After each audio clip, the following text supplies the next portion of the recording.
Hello, everyone. Good evening. My name is Dor, and I want to talk to you today about the history of vaccines from smallpox to coronavirus.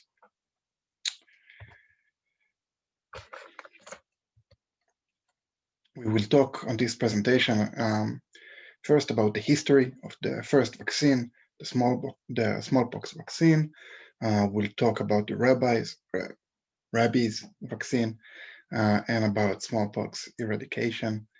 We'll talk a bit about biology, how does the human body fight diseases, and how do vaccines work.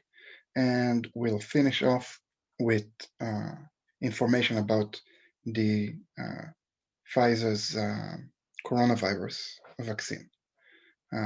I'll present a graph and two tables from the clinical trials that that they've performed, and we'll talk about whether it's safe and whether it's efficacious. So first, who am I and why am I doing this presentation? So my name is Dor Rosanes. I live in Israel. I study for my master's degree. I almost finished my master's degree in the Hebrew University of Jerusalem, and I'm also a tour guide. I'm not a physician. I'm not a virologist, and I'm certainly not authorized to give any medical or legal advice. I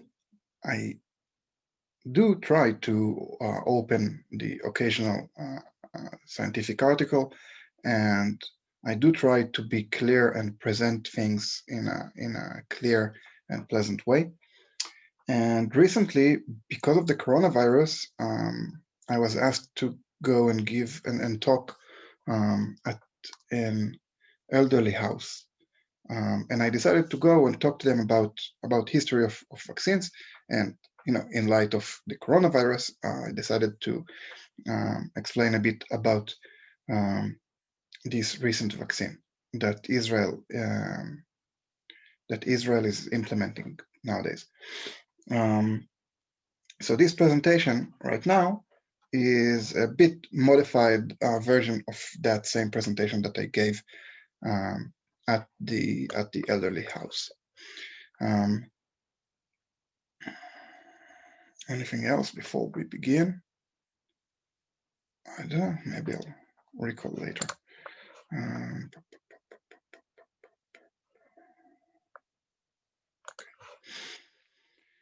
So let's talk a bit about smallpox. This is a virus, and most of you, especially the younger audience that will listen to this video, don't know what it is. But smallpox is probably the most lethal human disease ever. Right? It looks horrible, and maybe the older generation, the older audience that listens to this presentation will remember people who survived smallpox, and they had scars all over their bodies. So in the last 100 years of its quote-unquote life of the smallpox, it is estimated to have killed 500 million people. 6 out of them are kings. So it's not like a common disease for commoners. It really hit all levels of society. And it didn't only hit everyone, it also killed. On average, 14% death. Now, in the 18th century, a treatment became known. It was brought to Britain, and it was called violation. Basically, what you do is you cut open an infected pimple, one of those things that grow on your skin. You dry it until you get a powder, and then you take that powder and you smear it on a healthy person's open wound. which sounds horrible, horrible today, but that's what they had. And it resulted in a weakened version of the disease. Basically, you do get smallpox. You get smallpox, but a weaker version of the disease, and you have much higher chance of surviving it. And when I say much higher rate chance, I mean 2% death, meaning 1 out of 50 violated people would die, and not the 14% of the real smallpox. But anyway, if you survived that violation, if you were not part of that 2%, then you won't catch smallpox again. Only one problem with this treatment was that it was really expensive. All right. First, you would need a physician and an authorized, licensed physician to perform this operation, and because you basically catch smallpox, then you would have to be 1 month in quarantine. 1 month quarantined means that you can't work for a whole month, and if you're not if you don't have the money, then you just can't allow it. You won't make it. But one person that was very related, his name was Edward Jenner. He was a pastor's son, and he was violated in school. He went to a really good school, and he got violated. Oh, by the way, what I wanted to say about this presentation is that I presented it originally in Hebrew. This PowerPoint presentation, it's all translated. So please do forgive me if you see any weirdly built sentences, or if the left and right doesn't come as easily, because I tried to convert the whole presentation to English, but in some bits I couldn't. I had to leave it in Hebrew. So forgive me for that. I'll try to be clear on those parts. Anyway, Jenner is very related. Everyone is talking about it in school. But one of the people there, the milkmaid, says, no, I don't need to be very related. I already caught cowpox. So that was actually known, that milkmaids don't get smallpox. The reasons why, people thought of different reasons why that would be. Maybe milkmaids, because they worked in physical labor, then they were stronger and less susceptible to disease. Maybe there is some genetic marker that would determine that you become a milkmaid and also not catch smallpox.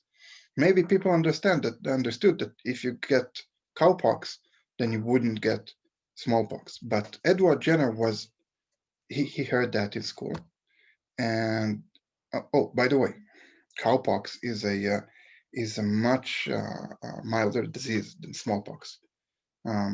Cowpox is not a fun disease, yeah, but you survive it. It's not nearly as lethal as smallpox, even in the violated form. Basically, it's not nice. You don't feel 100%, but you won't die from it.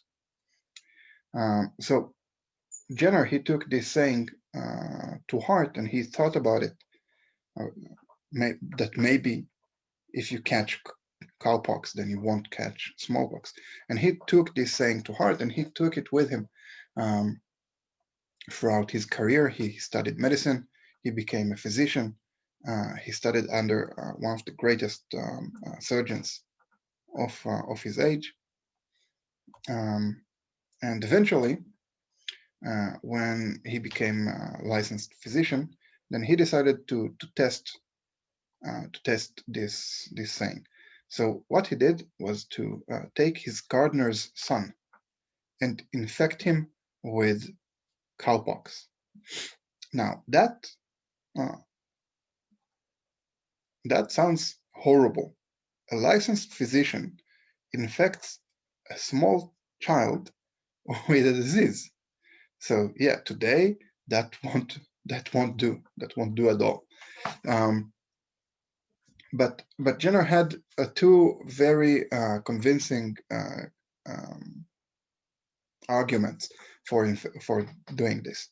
First, if he's right, then the gardener's son will not ever catch smallpox, and cowpox is, well, it's fine. And second argument is that smallpox was so not popular, common, was so common among adults that it was actually a problem to find a healthy adult who never caught smallpox or cowpox. So he had to take a small child, but of course today that won't do. And he infected his gardener's son with cowpox, and then he did something that today would certainly will not do. He tried to infect him on purpose with smallpox, which is horrible in today's standards, but Jenner had to test it. And what happened is that he survived. The kid, he couldn't infect the kid with smallpox. Hooray! So we have the first vaccination. Okay, the first vaccine. He called it because it was based on cowpox, and cow in Latin is vacca. Then he called the process vaccination. So how did it work? Before we continue any further, I just want to give a shout out and a huge thanks to a YouTube channel called Extra Credits. Just a second, let me show you. Let's see.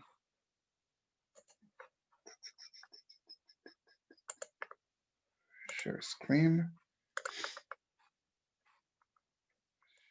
Yeah, okay. So there's this really, really good YouTube channel called Extra Credits. It's a bunch of game designers who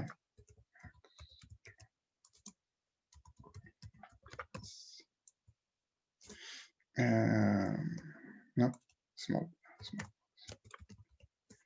It's a bunch of game designers who got a bunch of money for making YouTube videos about game design, and later on they got budget for history videos. So about half the drawings in these presentations in this presentation come from their videos. Right, you can see it here. It's called Extra History Killing Smallpox. Okay. And yeah, go check them out. They're really good. Well, so yeah, with that out of the way, where were we? Yes, how do vaccines work?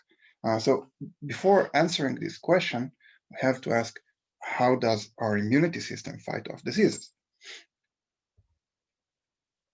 Oh, and yeah, not all the animation is based on extra history, so you'll have to enjoy state of the art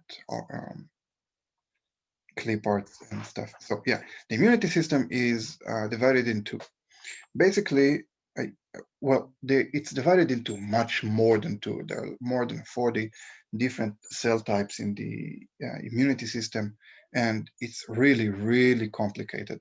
But in very general, you have the general immunity, which is able to differentiate friend from foe. Okay, and when it sees foe, when it sees something it can't recognize, it shoots this presumably pathogen, okay, and kills it. That's what the general immunity knows to do. Now, because the general immunity is usually acting very strongly once it sees a foe, then what happens is that it hurts our body in the process of killing that foe. Okay, and when we're sick, what we feel usually, when you go to the doctor and you tell him, "Doctor, I'm sick," and he says, "Yeah, well, that's a virus, nothing to do about it." That's the general immunity fighting off the virus. So fever and headaches, that's our body fighting off intruders. Anyway, so you have the general immunity and you have the specific immunity that knows to differentiate different enemies and has specific weapons against each of them. So the, the specific immunity system, again, it's very complicated, but it has one super weapon called an antibody. Now, the antibody is the subject. It is a really, really interesting molecule. It's a molecule. It's not a cell. So it's a molecule that is composed of four parts: two red parts and two yellow parts, heavy chains and light chains. And the light chains, those yellow greenish parts, they can be changed. They are variable. Okay, so you have different antibodies that differ in their light chains, and you have different antibodies for different enemies. Okay, let's say there's some enemy, some bacteria. What the antibodies, they know to do one thing. They know how to attach to this specific pathogen. Okay, they simply attach to this pathogen. Now, it's not only a single antibody that is attached to a single pathogen, but what happens is that the pathogen gets covered in antibodies, and that serves three goals. One is that this pathogen becomes inactivated. It can't bind to our cells. It can't do the harm that it's usually doing. That's one. Two, when it gets covered in those antibodies, they tend to stick to each other, so it gets aggregated. So it's not only a single pathogen, but you get like a grain, like a grain of pathogens, and then it would sink and it won't be able to spread further. And third, that would the antibodies, they summon the rest of the immunity system to finish up the work.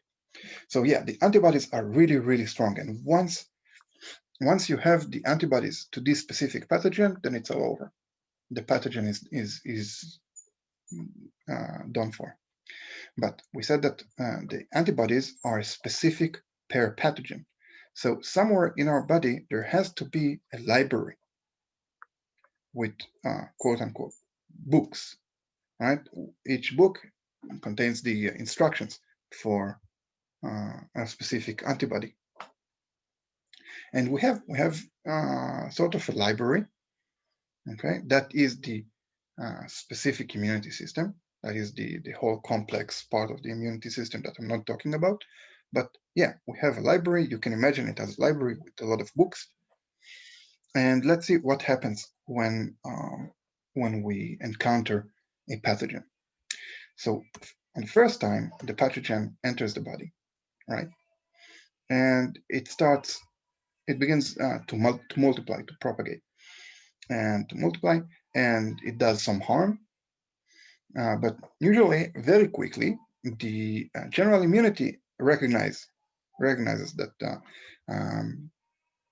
there's something unusual, and it fights the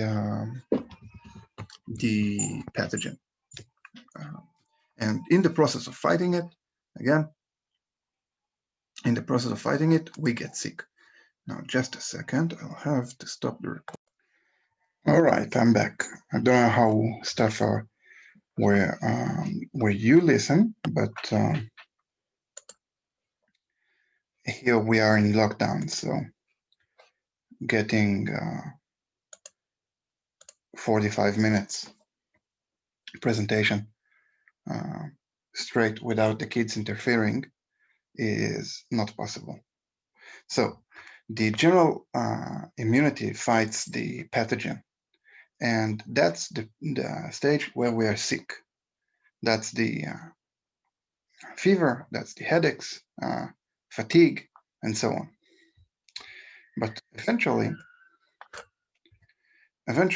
our bodies, while the general immunity fights the pathogen, our body writes a new air quotes book. It identifies the pathogen, and according to the pathogen, it writes a new book, and then it begins making antibodies out of that book. And once there are antibodies, then the whole ordeal is done. The whole ordeal is done, the pathogen neutralized, and we get better. Yeah, by the way, usually when we feel sick, the pathogen is already dead, but it's the general immunity that has a hard time pulling the brakes. Anyway, when we meet the same pathogen again, then we already have that book in our bodies, and we already have a small amount of antibodies circulating throughout the body. So when the pathogen enters the body, before it even has the chance to multiply, then the antibodies take it down.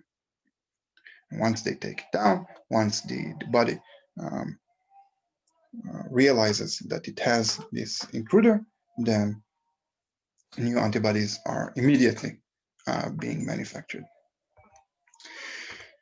Yes, so I hope it's all understood. And let's go back to history, to the first vaccine.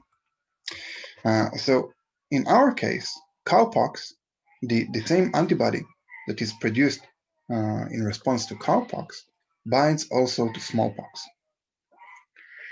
Um, and just a second, again, I have to pause the recording.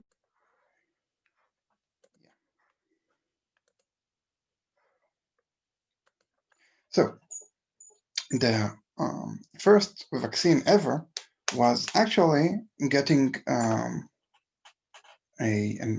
easier disease instead of a more serious one. And the antibody that would bind to cowpox also did bind to smallpox. So that's how the first vaccine worked. Okay, the cowpox and the smallpox were similar enough that it served as the first infection and the recurring infection. And let's go back to do some history. What happened to the first vaccine? So what happened to the first vaccine? What happens with today's corona vaccine? The first thing that happened right after this vaccine was published, there were anti-vaccines and anti-vaxxers. And they had some solid arguments. First, this vaccine causes syphilis. And why? Because some physicians were not cautious, and they transmitted when they cut open the pimple of a lady with cowpox to infect someone healthy. They transmitted along with the cowpox also syphilis. So the logic says that vaccines cause syphilis. Second is a much more valid argument, and that's that, well, who got vaccinated? Poor people. Why? Because remember, rich people had a violation. So rich people continued to violate, while the poor people could afford only the vaccine. So the logic says that vaccines cause poverty, but of course. And the third argument is my favorite. Vaccines are demonic because God has a plan, and the plan calls for disease. And when you stop the disease, you stop God's plan. That's one branch. And the other branch is that when you inject cowpox, then you actually inject animal matter into you. And mixing the human and animal matter is forbidden. And this last argument got so much wind that they got a caricature painted of Jenner and his assistant vaccinating people. Here he is vaccinating a lady, and here are all the vaccinated people, and you can see some animals sprouting out of their limbs because of the vaccine. So yeah, absolutely a joy to gaze upon.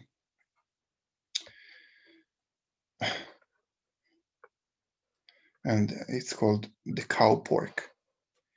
Anyway, yeah, so with that, let's talk a bit about Edward Jenner. So this guy, he could have made so much money just selling this vaccine, but instead he gave away the receipt for free. Okay, he gave away the protocol of how to prepare the vaccine for free. He went to Napoleon in the middle of a war and convinced him to vaccinate all of France. And in return, Napoleon gave him a medal for saving so many French lives. And then Napoleon sent him on a tour around the world, and he took his vaccine with him, and he started to vaccinate all over the world. And eventually, because he gave away the vaccine for free, then he ran out of money. But there's a twist for you. Eventually, when he came back to Britain, then the British recognized the amazing work that he's done, and awarded him with a big fortune. So he managed to eventually pass away rather rich. And till today, Edward Jenner is considered the father of immunology. Okay, he's not considered the father of vaccines because he really didn't understand the mechanism lying behind his work, but he knew that it's working, so that's why he's considered the father of immunology. Now let's go to the guy who actually understood how these things work. The man and the vaccines, Louis Pasteur. And I can't express it enough. This guy looks like Mark Hamill. I can't look at him and think about Louis Pasteur holding a lightsaber. Anyway, let's move on. So rabies. I hope I pronounce it right. Rabies is a horrible disease.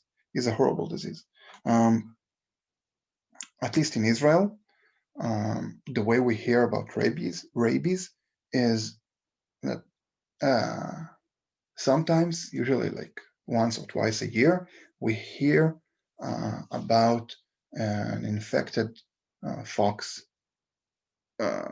in somewhere in the less urban parts of Israel. And once that happens, they issue a warning for the whole area and so on, because rabies is a horrible disease. Basically, if you get scratched or you get bitten by an infected animal, then nothing happens. 1 month later, you start to hallucinate. and your head aches, and you get paralyzes and so on. And once that happens, death is certain, and death is ugly. And death is ugly, and it's a horrible disease. So Pasteur lived a few years after Jenner, and in his time, microscopes were invented, and Robert Koch already realized that there are things, teeny tiny things, that cause a disease. Okay, and Pasteur was able to cultivate bacteria. Okay, but when looking for to vaccinate against rabies, then he had a problem, because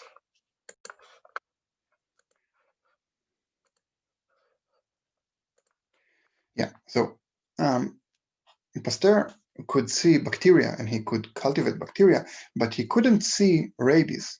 Okay, today we know that it's a virus. It's much smaller than a bacteria, and his microscopes were not able to see it. So he couldn't see the disease. He couldn't cultivate it, but he did know that if he takes a rabbit, then he can. If he takes an infected hare or a rabbit, then he can create like a chain of infections from one rabbit to the other. So he hypothesized that because it's a nervous system disease, eventually it causes hallucinations and change in behavior. Then he took the hare's spine, and he dried it out into a powder, like the violation and vaccination, and he hoped that this powder of an infected hare would serve as a weakened version of whatever he couldn't see. Thing is, he couldn't really test the water, because if he tried to infect someone with rabies and it would turn out wrong, then he kills a guy. So he couldn't test it until one day in 1885.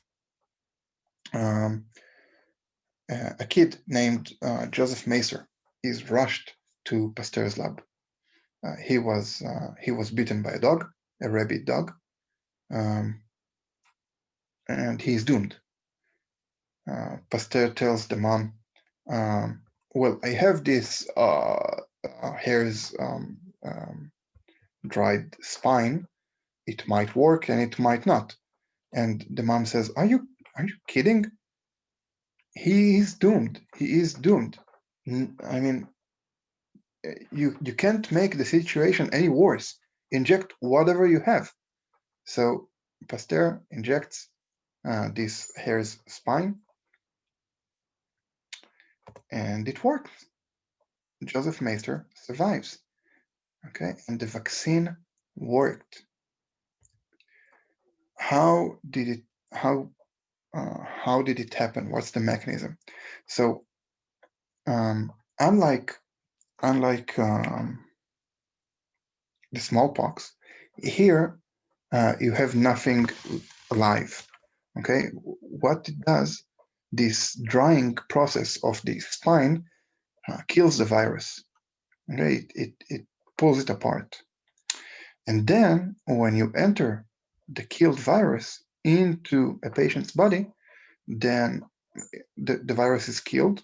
Okay, those bits can't multiply, so it's not dangerous. But on the other hand, the immunity systems recognize those bits as something foreign and form antibodies against those bits. And in the case of rabies, you can give the vaccine after the bite, after you're bitten, because when you're bitten, only a small amount of viruses are transmitted into your body. and they start to multiply.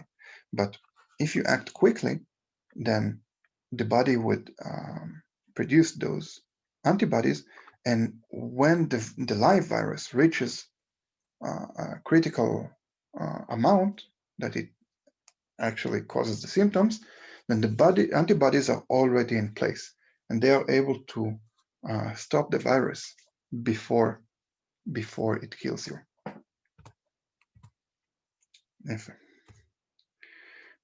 So Pasteur, I didn't talk about him much because I don't want to drag this presentation too much, but Pasteur is signed on 4 different vaccines.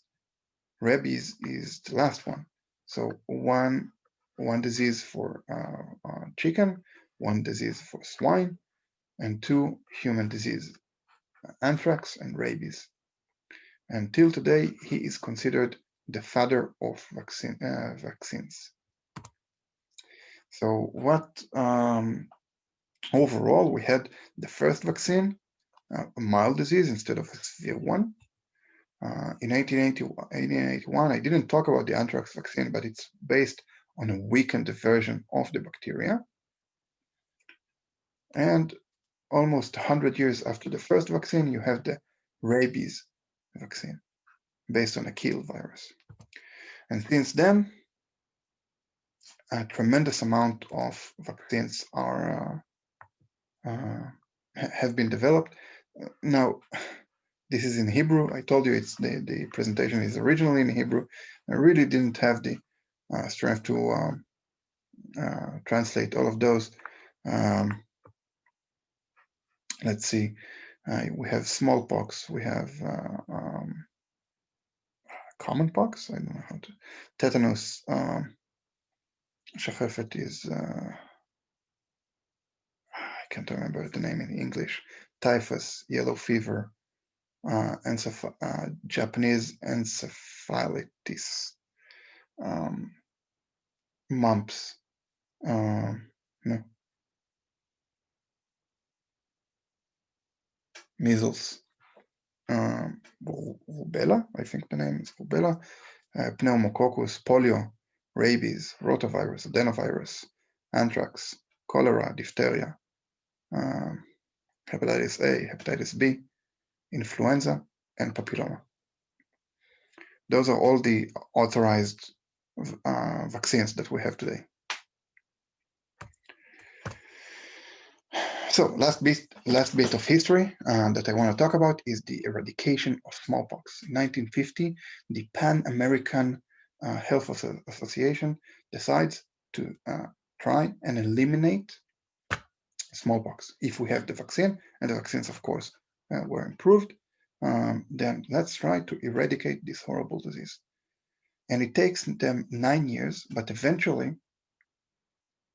they managed to eradicate smallpox in North America and almost eradicated in South America.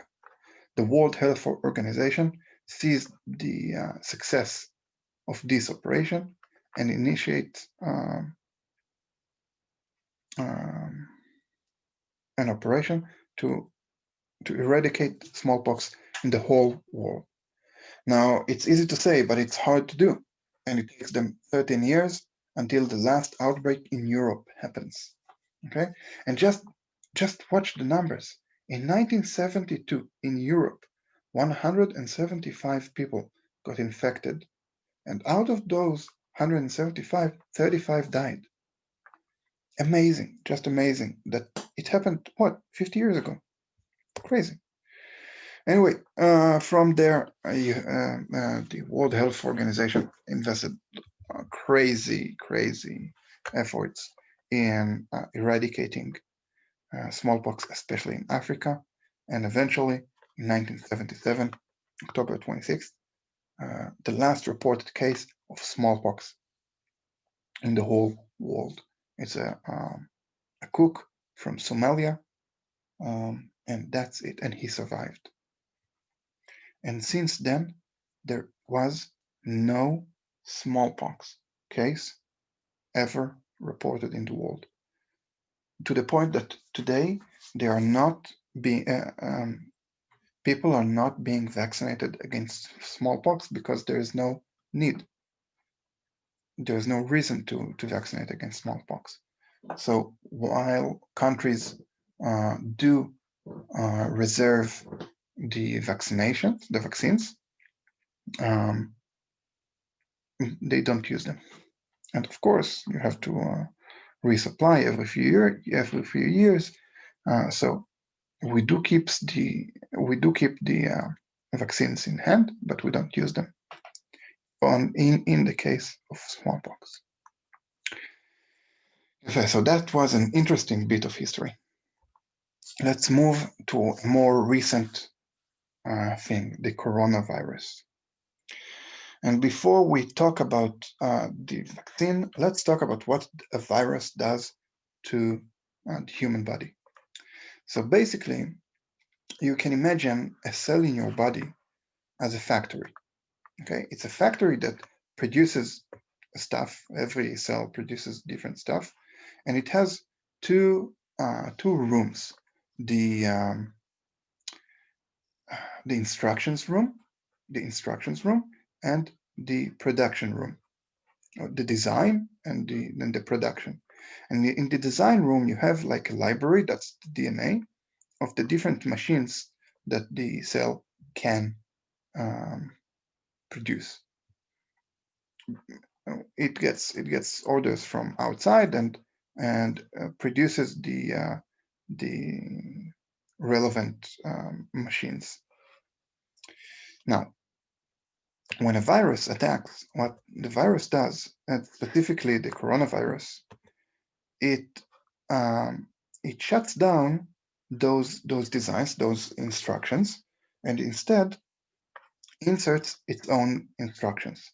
And the instruction that the virus carries, they are very simple. Just make more viruses. And the instructions also say that make as many as you can. So not only one, but plenty of what's called virions. Okay, those viruses inside the cell are called virions. And eventually, when the cell gets filled with virions, then they rupture the membrane, the cell membrane or the cell wall. And what happens when they burst the cell? They go out. Okay. Now this is specifically about the coronavirus. Other viruses, they enter into the design room, into the nucleus, and operate from there. The coronavirus goes into the production room. It has those instructions called RNA. You see in the nucleus, in the design room, you have the instructions in the form of DNA. When you want to make a machine, you have to copy those instructions from the design room to the production room. So the copied instructions are called RNA, and they are far less stable than DNA. That's why DNA, the long-term copies are kept in the form of DNA. Specifically, coronavirus, COVID-19, is an RNA virus. So it doesn't contain DNA but RNA. But that's less relevant for this discussion. Anyway, so back to how viruses operate. So the virus took over a cell. It made the cell produce many virions. Eventually, the cell erupts and the virions go out. What happens then? After the virus corrupts a single cell, then it corrupts the new viruses, corrupt more cells and more cells. And when enough cells are corrupted, then our body notices and starts to fight and to produce the antibodies. So that's how a virus hurt the body. Eventually, you have like a race. In this stage, in the last stage, you have a race whether the body can produce enough antibodies or the virus would kill the body first. Anyway, let's go. Got confused over there. Anyway, how does the vaccine work? Okay, how does the coronavirus vaccine, the COVID-19 vaccine work? So you have the coronavirus, right? It's composed of two parts. One we said is already is the instructions, how to build more viruses, and the other part is the casing. Okay, the virus arrives with a case like an envelope or an armor or something like that that's made of protein. Okay, and the instructions to build more viruses, one part is this casing. Another part, this part, is responsible for a specific protein for detection of human cells.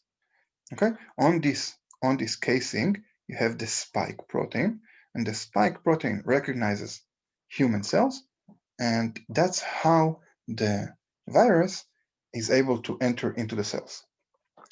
So the vaccine has a copy of this spike protein instructions. Okay, not the protein itself, but instructions on how to make this spike protein, on how to enter human cells. Additionally, in the vaccine, we have a synthetic lipid particle. Lipid is like a fat particle. Okay, lipids are what fats are composed of. Now, this synthetic lipid particle, it's called a lipid nanoparticle, and it's not part of today's presentation, but those nanoparticles are the result of a whole lot of research. Okay, people have tried to use those lipid particles to make different kinds of stuff enter into the body. Okay, this lipid particle, those lipids are what our cell membrane is composed of. Okay, it's the same stuff. So people have been trying to develop this lipid particle for a long time, and they've been successful. It's not anything new. I mean, clinical trials of drugs involving those lipid particles are circulating for a time. Anyway, you put the instructions for the spike protein in this lipid nanoparticle, and you have the vaccine. Okay, that's the modern vaccine of the Pfizer company. How does it work? So basically, the vaccine recognizes the body cell, and those instructions, they don't go into the nucleus, it's RNA, they go into the production room. And what they tell this cell to produce is the spike protein. A lot and a lot and a lot of the spike protein, but because this is not DNA but RNA, it breaks down quickly. Okay, so that's in a single cell scope perspective. Body-wise, the vaccine, in air quotes, infects several body cells, but because it's only the recognition of cells that is being produced and not the whole virus, those cells are not dead, they don't burst, okay, and they can't multiply into other cells, okay, because the whole thing remains in very local in these cells. Now, our body identifies those, it sees those cells, understands that there is something foreign, understands that, it's not entirely exact. Those spike proteins are being positioned on the membrane of the cell. So the rest of the body can see those spike proteins. and develop antibodies against this specific spike protein.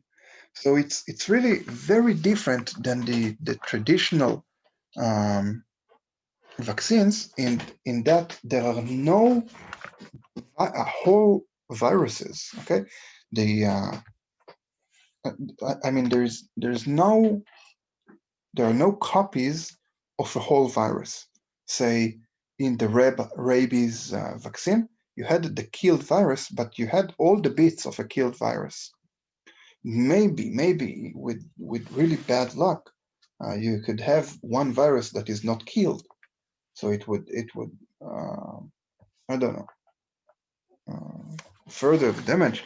But here in this vaccine, you have really no risk of accidentally producing a whole virus because um, you really can't produce the whole virus.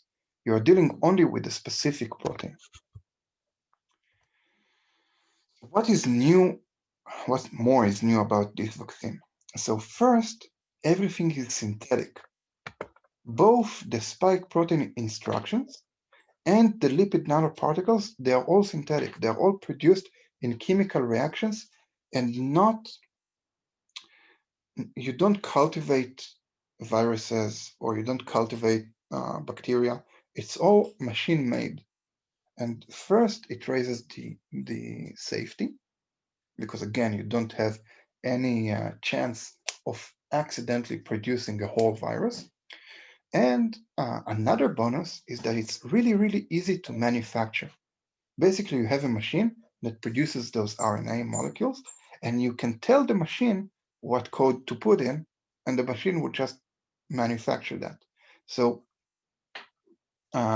it's a bonus because if you want to then develop other vaccines, it's really easy. You just type the code in the machine, and there you have a new vaccine. Second is using those RNA instructions. And this is really good because RNA is a very non-stable molecule. I worked a bit with RNA molecules in the lab in my biotechnology master's degree. And well, DNA, once you produce it, it's fine. You can leave it on your desk. You can leave it, we call it a bench. You can leave it on your bench, not all night long. You need to store it in minus 20 at minus 20 degrees Celsius, but you can leave it for, let's say, a few hours on your desk. While RNA is a whole different story. You really have to keep it cool all the time. You have to treat it very carefully so it won't break. So by using RNA molecules, you actually it's actually more safe because they produce this amount of spike protein, and that's it, and they break down. Okay, so there's no risk of something of the vaccine staying in your body and causing unknown effects. So third is using this lipid nanoparticle, which I already talked about. So it's really, it sounds simple, but it's really something really, really sophisticated that's been worked on for years. And this is the end result, which is really, I think it's really cool. And eventually, the thing that is novel about this vaccine is that turns out it's really, really, really safe and really, really, really efficient. Okay, much more than other vaccines, much more than other vaccines. And with that statement, let's discuss about this statement. So now let's talk about real information coming about the vaccine, clinical information, okay? And this information is taken from the third phase clinical trial that Pfizer performed, okay? They ran the trial. They are responsible for the information. while the FDA supervised the trial. Okay, so I'm going to show you two tables and a graph from the results, but you can see the most up-to-date results in this link. I think I'll add the link to the description. So let's dive right in. This, I think, is the single most convincing graph about this vaccine. What do we see here? And again, this graph is taken straight from this study about the third phase clinical trial. Basically, what Pfizer did in the last and most important experiment is to take a whole bunch of people and give them the vaccine. It's called BNT 16 something, and a whole bunch of people and give them just water. And they didn't tell them which is which, and they didn't tell the ones who injected which is which. And the whole thing is really, I think it's quadruple blinded or something like that. You can read all about it in the study. But basically, what you see here in the graph, every circle is a case of coronavirus. Every full circle is a severe case of coronavirus. Here, the x-axis is the days following the first injection. The blue line is the placebo group. The red line is the experiment group. Now, look at those numbers. When I say a bunch of people, I'm talking about 21,000 participants in each group. This is crazy. It's almost 43,000 people. It's crazy. It's huge. It's like a triple time, 3 or 4 times the amount of people in other vaccine phase 3 trials. It's really, really, really big. Okay, and what can we see here? Basically, what do we see here? We see the amounts of corona cases when you get the vaccine and when you don't get the vaccine. So when you don't get the vaccine, eventually with time, more people contact coronavirus.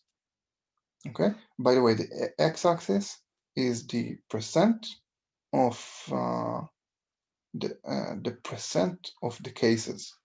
It's not really important. The y-axis here, because every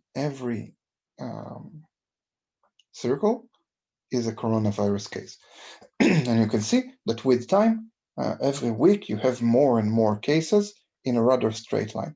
Great, that's what we expected, because we didn't vaccinate them.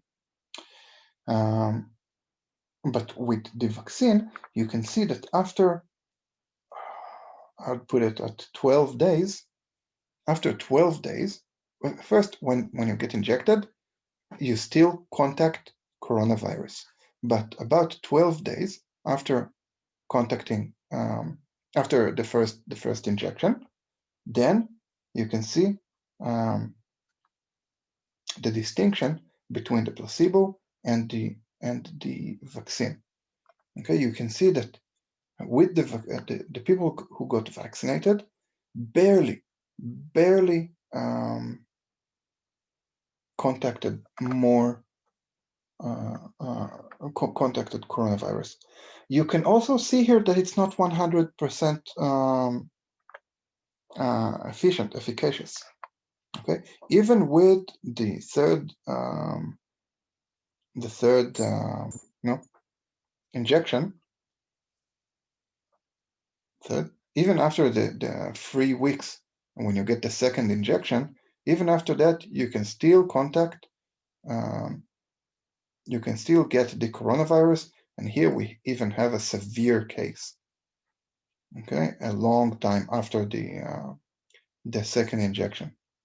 But you can see that even after the first injection, you can already see the effects less than 2 weeks after that. Okay, I'm not advising to take only one injection. You can actually see the effects. Here you have 2 cases and 2 cases and 2 cases. And then after the second injection, which is here, okay, 2 weeks later, it's almost done. It's almost non-existent. Okay, almost. Again, it's not 100% efficacious, but close. So this is really the single most important graph in all of this presentation. The second graph is is really nearly as is almost as important, and that's the safety. The safety. So what you see here is the adverse effects after the injections. On the upper part, you can see after the first injection. On the lower part, you can see after the second injection. Okay, it's I brought only the the group of 55 years old and older, but in the full study you can see also the younger group, and you can see fever here and here, fatigue, headache, chills, vomiting, and so on. Right, with the vaccine and without the vaccine. And the y-axis is the percent of the overall 8,000 people reporting adverse effects. Now, the colors have meanings. So basically, it's all that's been reported.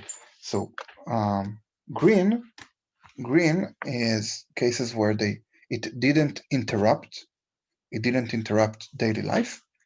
Blue is where this adverse effect interrupted daily life, and yellow here and here is where it really prevented people from going to work or doing everyday activities. And red is hospitalization, going to ER. And you just don't see it here. Okay. By the way, this is the use of aspirin and such to lower fever. So what do you see here? Let's answer the question, is it safe? So immediately you can see that yes, definitely there are more adverse effects in when you take the vaccine, okay? Especially on the second dose. Fatigue, headache, chills, even fever, vomiting, not much really, diarrhea, not really much, but muscle pain, joint pain, yeah, yes, there are adverse effects to using the vaccine. Okay, but you can see that most of them, except maybe the fatigue here, and the headache and the muscle pain. Okay, maybe not most. That's subjective, but the big part is didn't interrupt. Okay, and really severe cases are rare. So that's for a week after the injections. Let's see 2 months after the injections. So that's a table of 2 months after the injections. What you see here is any event reported, okay, any adverse effect reported, any serious adverse effect reported, and then and in each the researchers they try to distinguish what is related to the vaccine, because if you have if you hit your leg after, like a day after the injection, you hit your leg on a table and you have a muscle pain in that leg, then maybe it's not related, right? But it's still reported because it's muscle pain. And then you have serious adverse effects, things like I know the terms in Hebrew. They have the full list in the study, but things that require a hospital. And lastly, you have adverse effects that led to withdrawal. Of the 43,000 that got into the experiment. In the those are adverse effects that got you into stop the follow-up. And lastly, of course, you have death. And what you see here is the amount of what you see here is the amount of people, and then the percentage of the relevant group.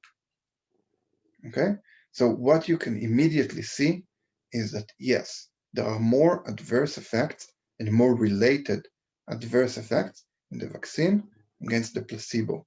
Yes, 5,700 reported adverse effects in the vaccine compared to 2,600. Even when we look at the related one, 4,400 against 1,000. But then you go down to severe and life-threatening, and then the numbers, they look much more close. So yeah, almost 140 and 240. So still more at the vaccine, but not as much. And life-threatening, you have almost the same.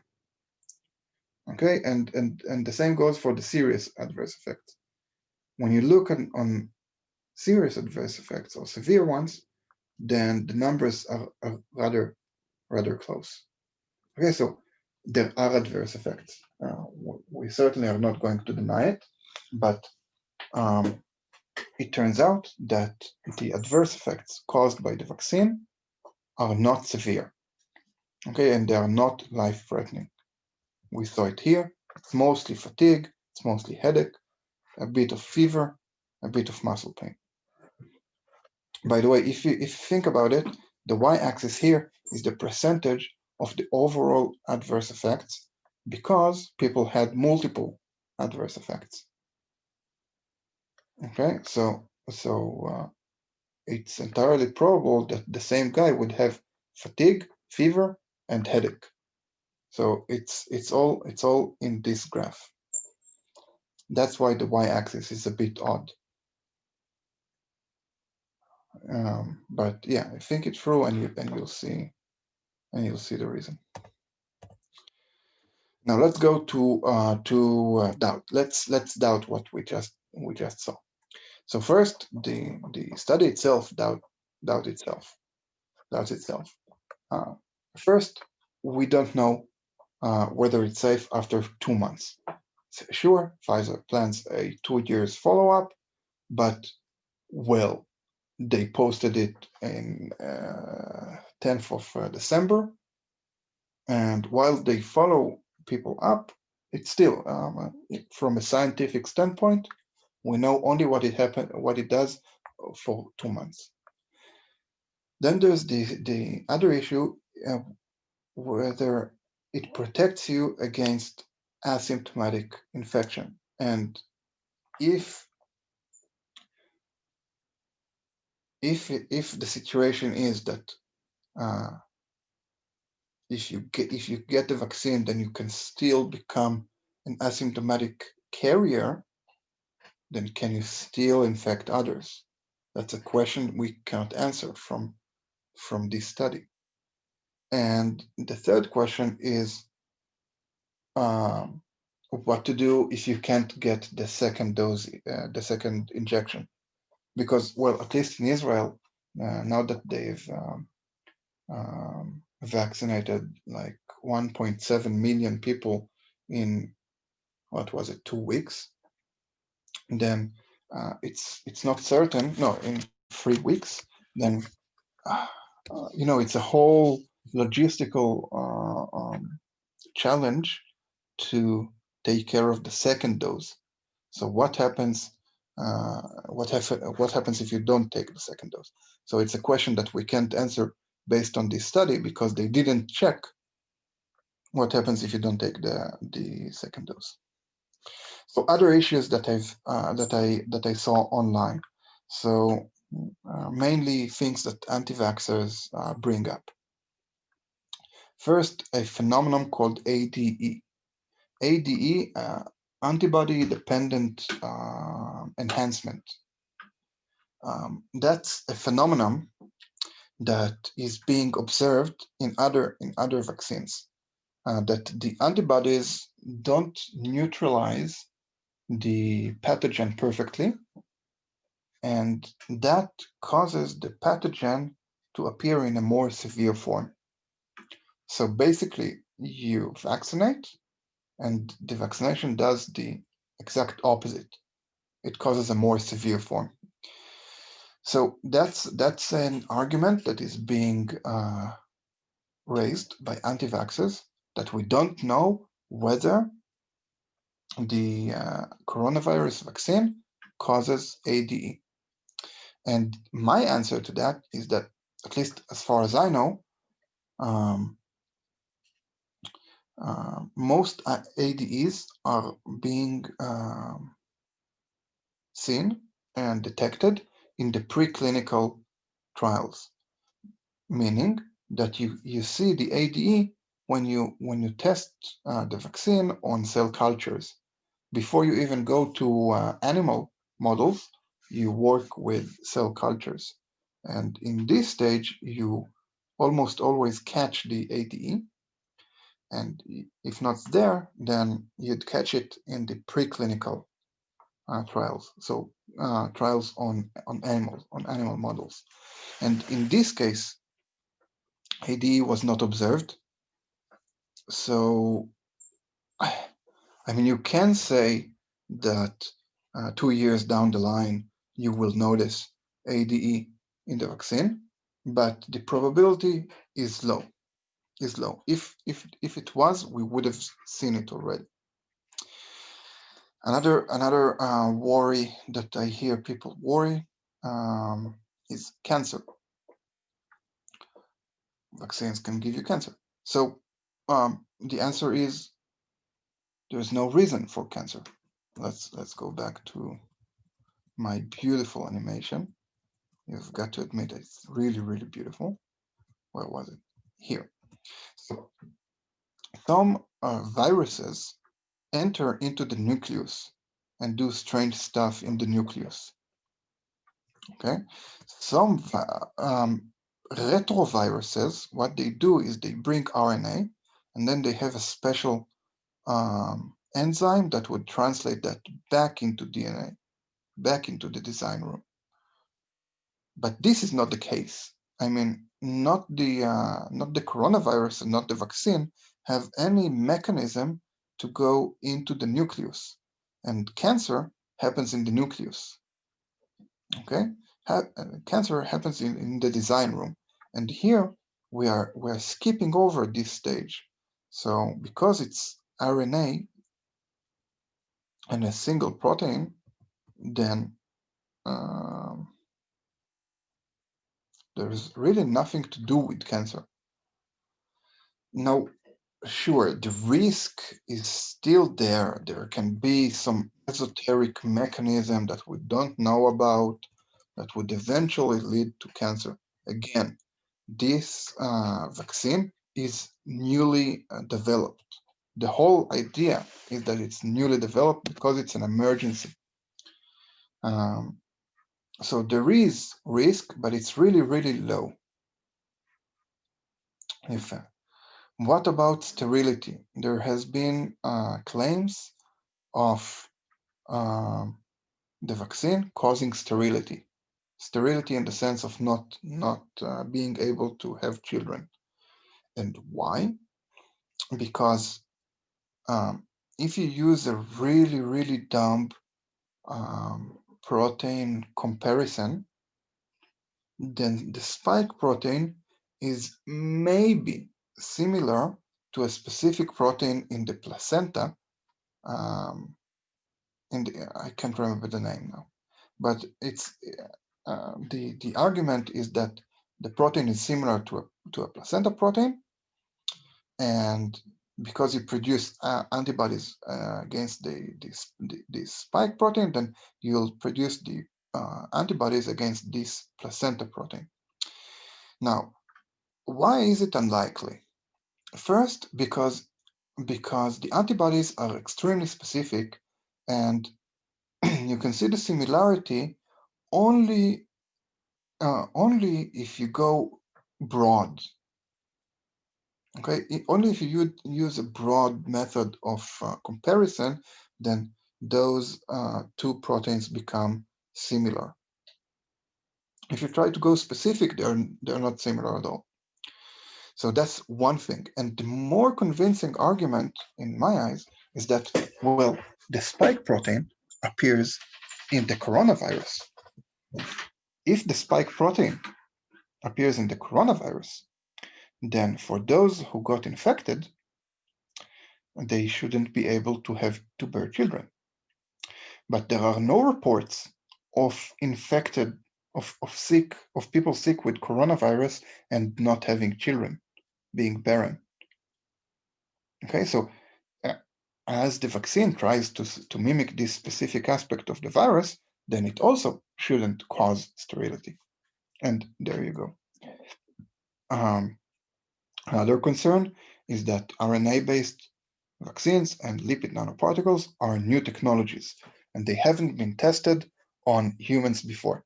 So it's true that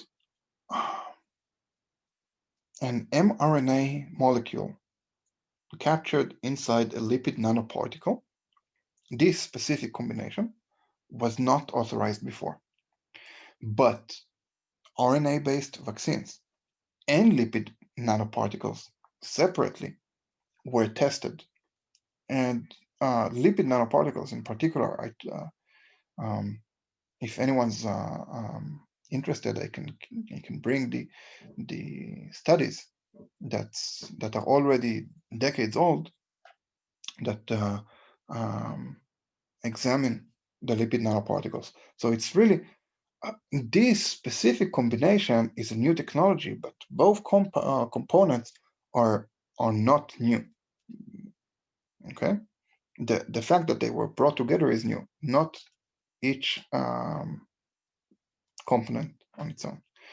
And the last argument that I see that anti-vaxxers try to claim is that it was never the RNA-based lipid nanoparticle vaccines are new technology, and they were never tested on humans, and we don't know whether it's safe, and we don't know whether it's effective. So to those people, I say, well, look at the graph. There is no arguing with the graph. It is efficient for sure. For sure. There's no way around it. You can raise concerns about the safety, but even the safety, you can see that even though there are adverse effects, more in the vaccine group than the placebo, when you look at the really severe ones, they're almost the same.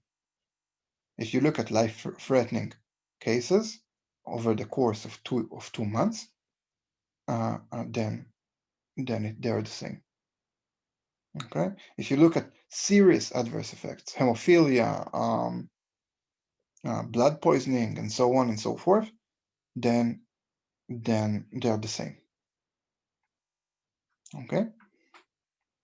And eventually, so yes, there are adverse effects, but the severe and serious adverse effects are non-existent in the vaccine against the placebo. Okay, it's not existent when you compare it to the placebo, and whether it's efficient and whether it would protect you against the coronavirus. Here is the answer. This graph is the answer. All right, you can see the cases of corona without the vaccine and with the vaccine. So I just want to say that I see a lot of concern and worrying and opposition to this vaccine, and it's understandable.